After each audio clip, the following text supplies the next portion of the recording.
예수님 탄생하셨습니다. 오늘 말씀은 하늘에는 영광, 땅에는 평화라는 제목으로 말씀을 전하겠습니다. 몇 해 전에 히말라야를 등반하던 한국인 5명이 숨지는 사건이 있었습니다.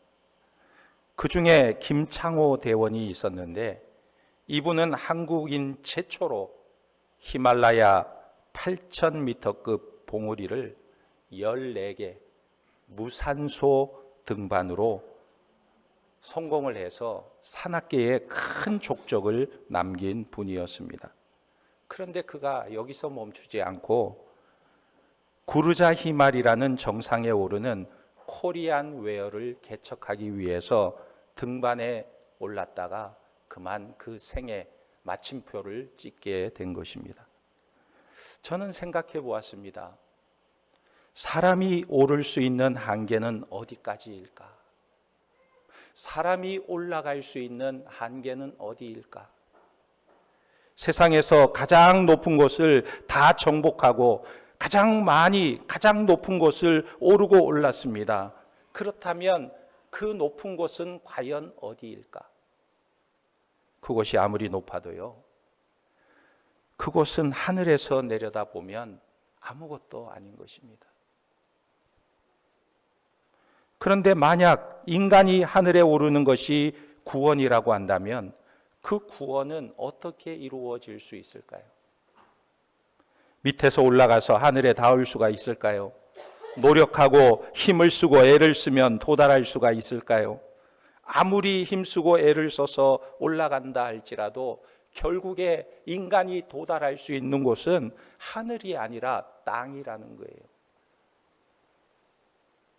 그럼 구원은 어떻게 이루어집니까?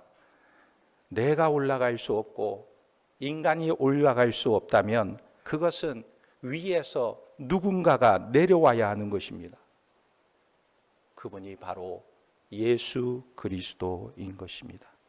하늘 보좌를 버리시고 인간이 되셔서 이 땅에 오셔서 우리를 구원하실 분이 바로 예수 그리스도라는 것입니다. 요한복음 3장 16절에 하나님이 세상을 이처럼 사랑하사 독생자를 주셨으니 이는 그를 믿는 자마다 멸망하지 않고 영생을 얻게 하려 하심이라. 오늘 본문에 보면 목자들이 들에서 양을 치고 있는데 갑자기 천사들이 나타났습니다. 깜짝 놀라서 이게 무슨 일인가 보니까 10절에 이렇게 말씀하고 있어요. 천사가 이르되 무서워하지 말라. 보라, 내가 온 백성에게 미칠 큰 기쁨의 좋은 소식을 너희에게 전하노라 그랬어요. 두려워 떨고 무서워하고 있는 자들에게 천사가 놀라지 말라. 사람이 알 수 없는 하늘의 신비한 소식을 들려주었습니다. 그런데 왜 하필이면 이 목자들에게 이 소식을 전해주었을까요? 그 많고 많은 사람들 중에 왜 하필이면 하늘의 소식을 들은 자들이 목자들이었을까? 여기에는 아주 중요한 의미가 있습니다. 이 목자들은 밤에 양떼를 지키기 위해서 잠을 자지 않고 깨어있는 자들이었습니다. 그리고 새날이 밝기를 간절히 기다리는 사람들입니다. 하늘을 바라보는 사람들이었습니다. 이것이 목자의 특징이었습니다. 그래서 이 목자들은 이 소식, 그것이 그들에게 무엇이었을까요? 10절에 보니까 천사가 이르되 무서워하지 말라. 보라, 내가 온 백성에게 미칠 큰 기쁨의 좋은 소식을 너희에게 전하노라 그랬어요. 목자들이 들은 소식은 바로 기쁨의 좋은 소식이었습니다. 이 큰 기쁨의 좋은 소식은 과연 무엇이었을까요? 11절에 오늘 다윗의 동네에 너희를 위하여 구주가 나셨으니 곧 그리스도 주시니라 그랬습니다. 여기 보니까 다윗의 동네에라고 했는데 다윗의 동네가 과연 어디일까요? 우리가 잘 알고 있듯이 다윗의 동네는 베들레헴이에요.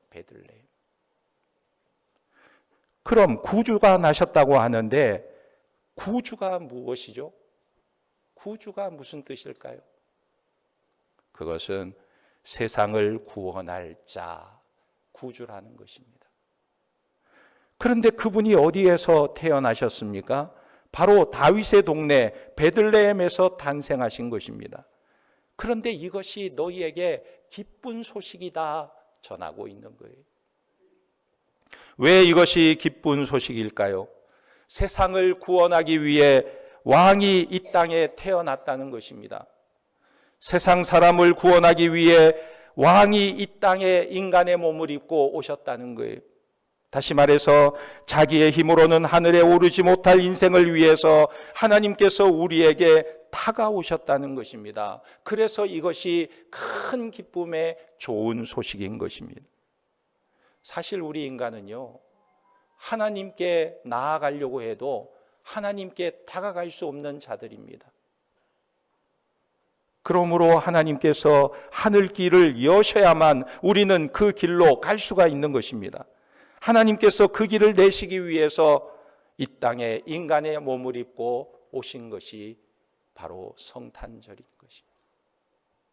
요한복음 14장 6절에 예수께서 이르시되 내가 곧 길이요 진리요 생명이니 나로 말미암지 않고는 아버지께로 올 자가 없느니라 그랬어요.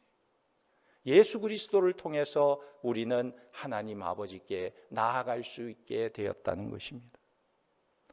어느 교인이 목사님에게 이런 말을 했어요. 목사님, 저는 성탄에 대해서 아는 것 같은데 사람들에게 말해주려고 하면 설명을 잘 못하겠어요. 성탄절을 어떻게 설명하면 쉽게 이해가 될까요? 물었어요. 여러분들은 성탄절을 어떻게 설명할 수 있습니까? 성탄절에 대해서 어떻게 이야기해 줄 수 있습니까? 성탄절이 뭐냐면 한마디로 말해서 예수님이 베들레헴 말구유에 태어나신 것이다. 이게 성탄절이에요. 한번 따라서 해볼까요? 예수님이 베들레헴 말구유에 태어나신 것이다. 예. 그러니까 크리스마스의 모든 사건을 압축하면 딱 한 문장으로 표현할 수 있어요. 예수님이 베들레헴 말구유에 탄생하셨다. 누군가가 여러분에게 크리스마스가 무엇입니까? 크리스마스의 의미가 무엇입니까? 라고 물으면 그것을 잘 설명해 줄 수 있어야 되는 것입니다. 그럼 예수님은 왜 베들레헴에 태어나셔야만 했을까요? 이 세상에는 얼마나 좋은 곳이 많이 있어요. 이 세상은 얼마나 넓고 아름다운 곳이 많이 있습니까? 그런데 왜 하필이면 유대 땅 베들레헴에서 예수님이 태어나셔야 하셨을까요? 여러분, 이 베들레헴이라는 단어는 두 단어가 합쳐진 합성어입니다. 베들레헴 할 때 베이트라는 집이라는 단어가 있고 레헴, 떡이라는 단어가 있어요. 이 베이트라는 단어와 레헴이 합쳐져서 베이틀레헴입니다. 이걸 빨리 부르면 베들레헴 하는 거예요. 그러니까 집이라는 말과 떡이라는 말이 합쳐진 거예요. 그러니까 무슨 뜻입니까? 떡집이라는 거예요. 떡집. 그런데 예수님께서 베들레헴에서도 여간에서 태어난 것이 아니라 어디에 태어났냐면 말구유에서 태어나셨다는 것입니다. 말구유는 말의 먹이통입니다. 먹이통. 밥그릇이에요. 말의 밥그릇. 그럼 거기서 태어났다는 것은 무엇을 뜻하는 것일까요? 말의 먹이가 되려고 태어나셨다는 것입니다. 여러분, 여기서 말이라고 하는 것은 시편 32편에 보면 다윗의 시편에 이런 말씀을 하고 있습니다.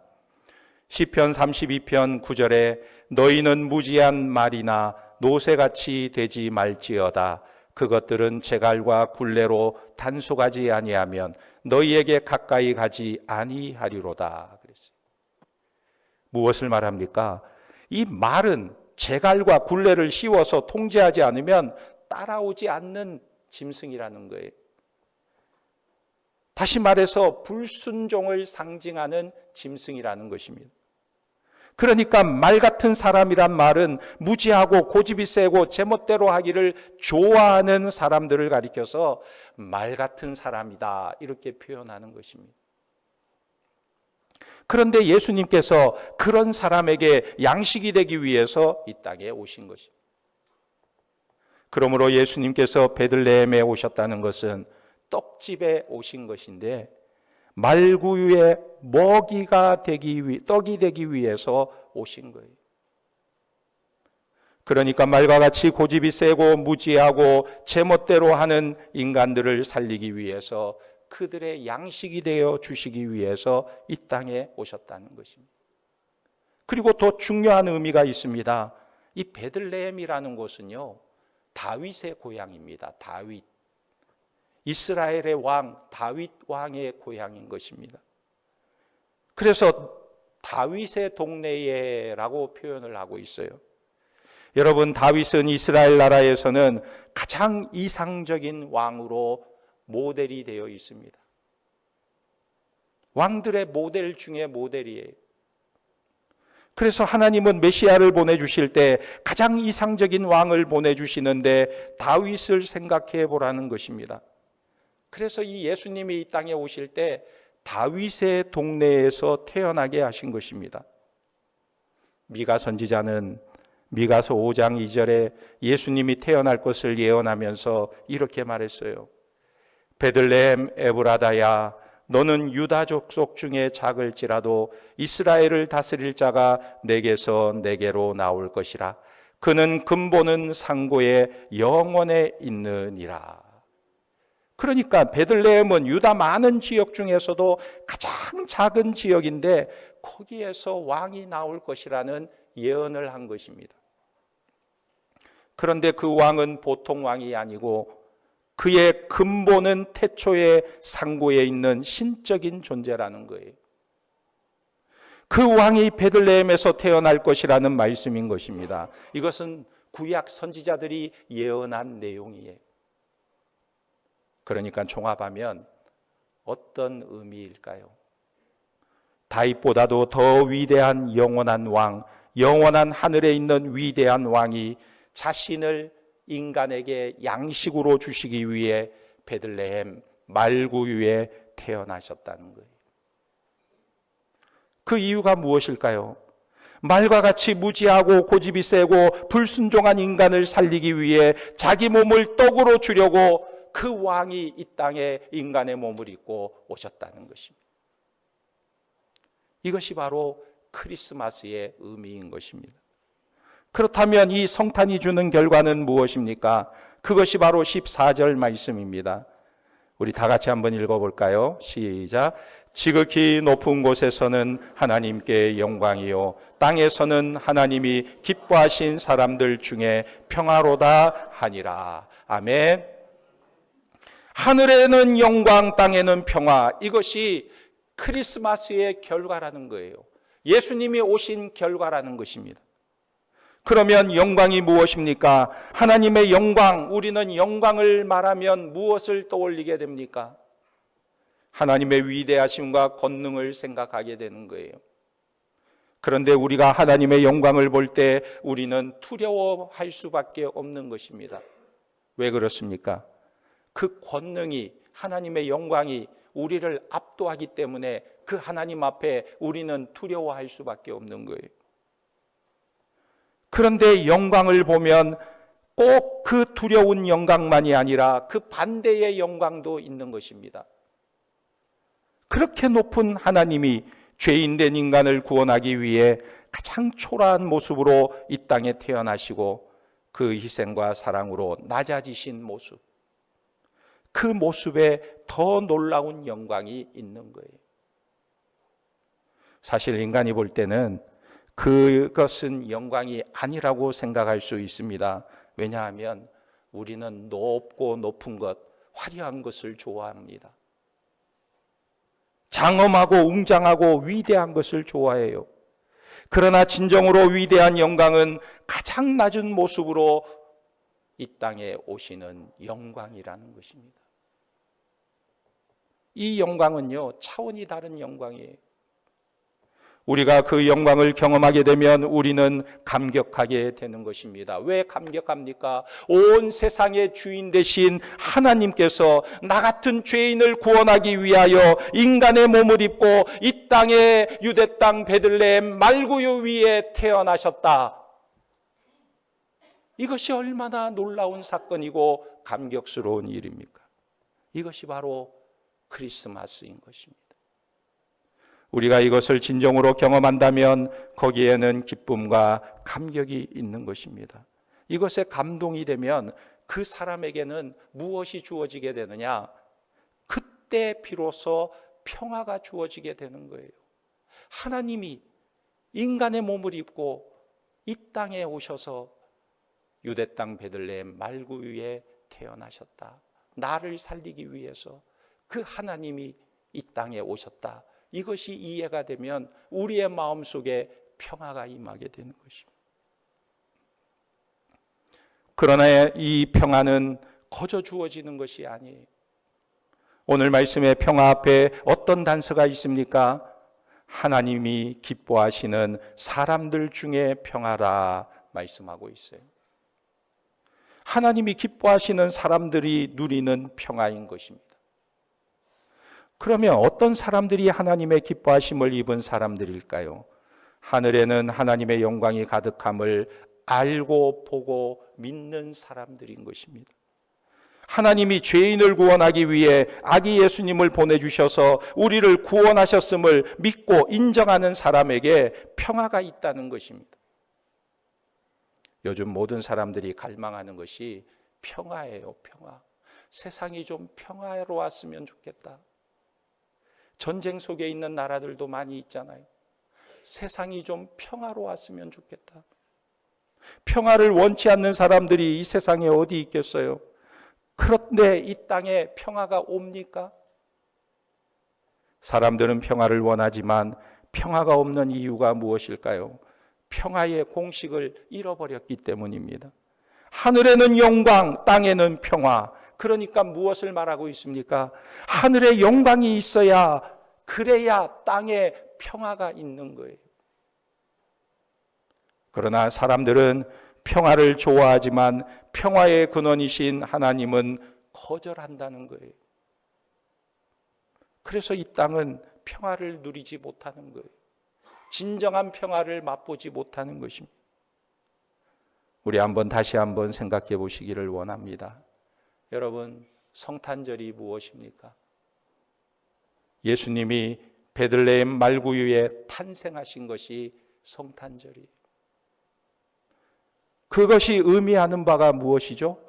왕이 떡이 되기 위해서 이 땅에 오셨다. 말같이 노새같이 무지하고 고집센 자를 위해 양식을 주시려고 오셨다는 것입니다. 그리고 그 왕의 낮아짐에는 하나님의 영광이 있다는 것입니다. 그리고 그것을 아는 자가 평화를 누리게 된다는 거예요. 이것이 바로 크리스마스인 것입니다. 독일의 베를린의 어느 감옥에 있었던 일입니다. 교도소에서 목사님이 제수들을 불러서 연극을 하나 하자고 했어요. 그래서 14명의 제수들이 모여서 연극을 준비하는데 그 연극의 내용이 바로 오늘 본문 말씀의 내용인 것입니다. 10명은 천사가 되고 4명은 목자가 되어서 분장을 하고 연습을 하기 시작했어요. 천사들이 흰옷을 입고 촛불을 들고 하나님의 말씀을 전합니다. 그리고 함께 찬양을 합니다. 이때 목자들이 밤에 웅크리고 있다가 깜짝 놀라서 그 천사들의 소리를 듣고 기뻐 뛰며 감격해하는 내용이 연극의 내용인 것입니다. 그래서 연극 연습을 잘 마쳤어요. 그런데 연극이 끝난 후에 한 사형수의 고백입니다. 나는 도둑질을 하다가 들켜서 사람을 죽였습니다. 그래서 감옥에 들어온 사형수인데 처음에는 감옥이 너무 따분해서 시간이나 보낼까 해서 연극에 참여하게 되었습니다. 그런데 연극을 하면서 깨달았습니다. 내가 바로 목자였다는 사실을. 내 영혼은 잠들지 못하고 구원을 갈망했습니다. 죄와 죽음과 무의미와 절망의 밤에서 헤어나지 못하고 있었습니다. 그런데 천사가 와서 내게 기쁜 소식을 전해 주었습니다. 오늘 너희를 위하여 구주가 나셨다. 그 말씀이 나에게 개인적으로 적용되는 순간 내 가슴은 뛰었습니다. 하나님이 나를 구원하기 위해 예수님을 보내주셨구나.